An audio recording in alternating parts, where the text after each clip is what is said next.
So, surprise, surprise, I am not a Bollywood star with 100 million followers. You have Reshma instead of Deepika. Deepika, who we're honoring today, is one of the most in-demand paid actresses in South Asia with over 50 film credits to her name.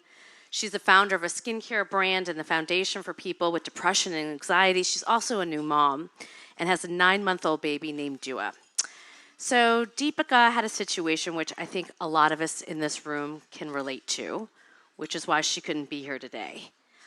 As many moms, we're the first responder, the comforter in chief, the safety net in a system that doesn't work. I think about my morning today. I started my morning with my son, who's 5 years old, who has very bad asthma, helping him take 5 vials of blood from his body because we needed to make sure that everything was okay because he gets sick every single week. And I think like a lot of mothers in this room, you can relate to what I'm talking about, right?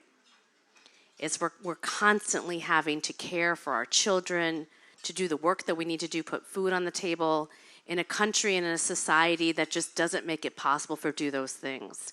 I appreciated Callie, you saying that, you know, what we spoke to in the beginning, like, moved you. And I think for a lot of folks, they don't realize the struggle of mothers. I certainly didn't until I had my second son during the pandemic. I had spent most of my career building an organization called Girls Who Code, teaching girls to code.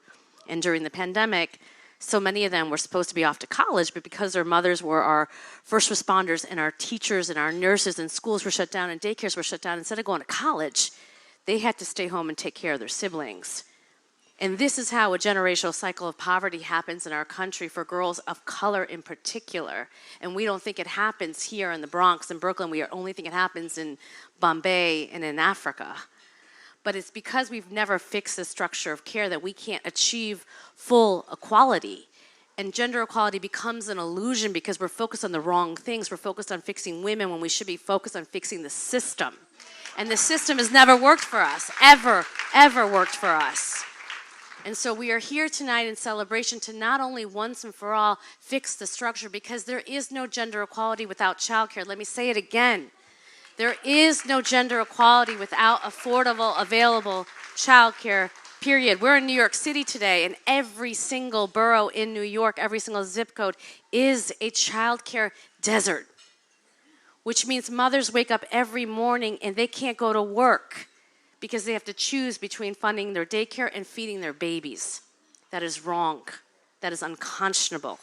And that is a change that we need to make. So again, I want to accept this award on behalf of Deepika, and I thank you again from the deepness of my heart for celebrating the work that we're doing and mothers are doing every single day. So thank you.